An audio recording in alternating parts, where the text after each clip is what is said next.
Assalamualaikum warahmatullahi wabarakatuh. Alhamdulillahirabbil alamin wassalatu wassalamu ala asrofil anbiya'i wal mursalin wa ala alihi washabihi ajmain amma ba'd.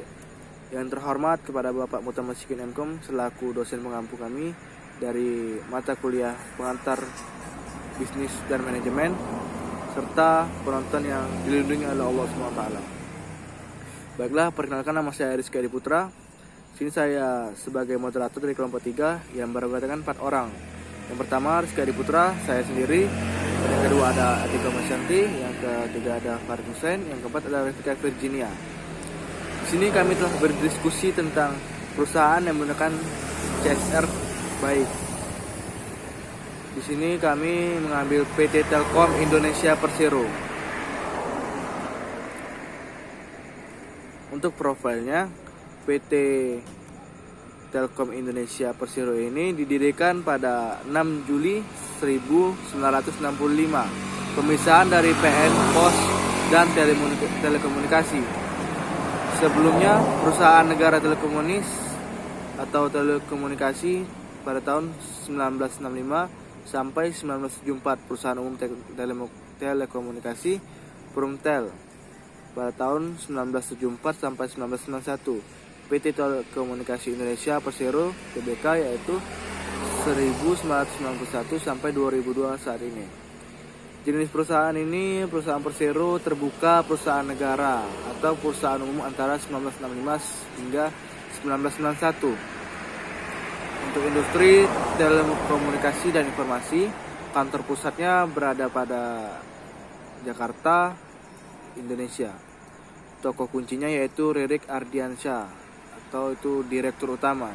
Produknya telepon tetap, seluler, aplikasi, konten, bahkan komunikasi data, properti, dan konstruksi.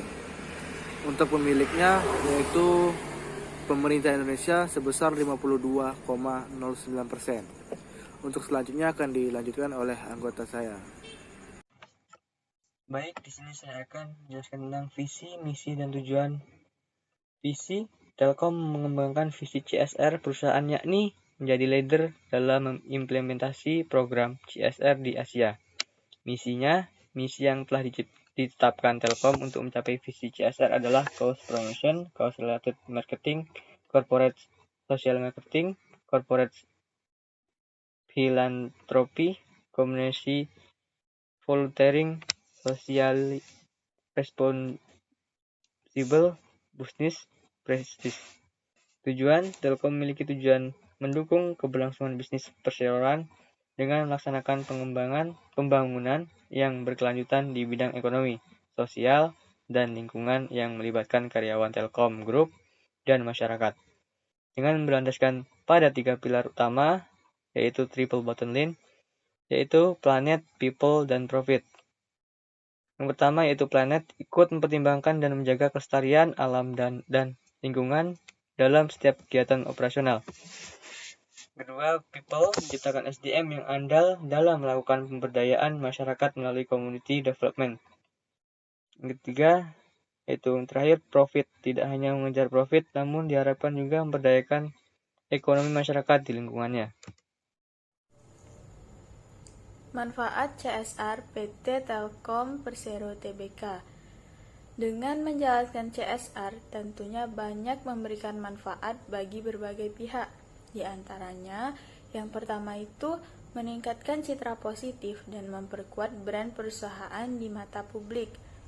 Nah, dengan adanya CSR ini bisa jadi mata publik itu melihat bahwa perusahaan ini tidak mementingkan dirinya sendiri, melainkan dia juga peduli akan sosial dan ke masyarakat seperti itu.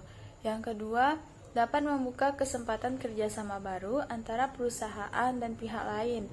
Nah, bisa jadi dengan ada CSR ini, pihak lain melihatnya, wah perusahaan ini sebenarnya bagus dan CSR-nya itu menarik perhatian. Nah, dari situ bisa adanya kerjasama. Yang ketiga itu meningkatkan kesejahteraan masyarakat yang menjadi target utama CSR. Berbagai program CSR yang dilakukan PT Telkom Persero Tbk. Yang pertama itu ada Indonesia Digital Learning yang disingkat IDL, dan My Teacher My Hero. Program tahunan ini dilakukan pada tahun 2016, merupakan komitmen Telkom Indonesia di bidang pendidikan dengan upaya pelatihan guru-guru di bidang digital guna mewujudkan pembelajaran berbasis digital di sekolah sehingga terbentuk digital society di kalangan guru. Digital society ini adalah kerangka berpikir mendasar antara interaksi teknologi kehidupan yang membuat kehidupan itu lebih baik lagi di masa mendatang. Yang kedua, ada pustaka digital atau disingkat PADI. Nah, PADI ini merupakan hasil sinergi BUMN Telkom dan Balai Pustaka yang diimplementasikan dengan menghadirkan 1000 Digital Learning Corner di 1000 plaza yang terbesar di seluruh Indonesia. Melalui kehadiran PADI, dapat mempermudah masyarakat, khususnya para pelajar, untuk mengakses buku-buku secara online. Berbagai program CSR Telkom. Itu 3 BUMN hadir untuk negeri. Yang pertama, rangkaian peringatan HUT RI merupakan program tahunan BUMN dalam rangka peringatan HUT RI yang menghadirkan beberapa program untuk masyarakat, diantaranya BUMN mengajar, bedah rumah veteran, siswa mengenal Nusantara, elektrifikasi rumah, pembangunan sarana air bersih dan MCK, serta jalan santai. Terus yang kedua itu ada BUMN hadir untuk negeri dalam rangka Ramadan, merupakan program BUMN di bulan Ramadan yang terdiri dari beberapa program seperti Mudik Bersama BUMN dan Pasar Murah yang menyediakan 200.000. Yang ketiga itu ada Disability Care, merupakan program CSR Telkom dalam rangka BUMN hadir untuk negeri bagi kaum difabel, di mana Telkom bersama BUMN lain memberikan bantuan kepada komunitas difabel dalam rangka mempersiapkan tenaga siap paket. Bantuan yang diberikan yang mencakup yang pertama itu ada alat bantu disabilitas, pelatihan dan sertifikasi atau termasuk iChat. Nah, itulah tadi penjelasan dari kami mengenai CSR Telkom. Kami akhiri. Jika ada kesalahan dan kekurangan kata, kami mohon maaf. Kami akhiri. Wassalamualaikum warahmatullahi wabarakatuh.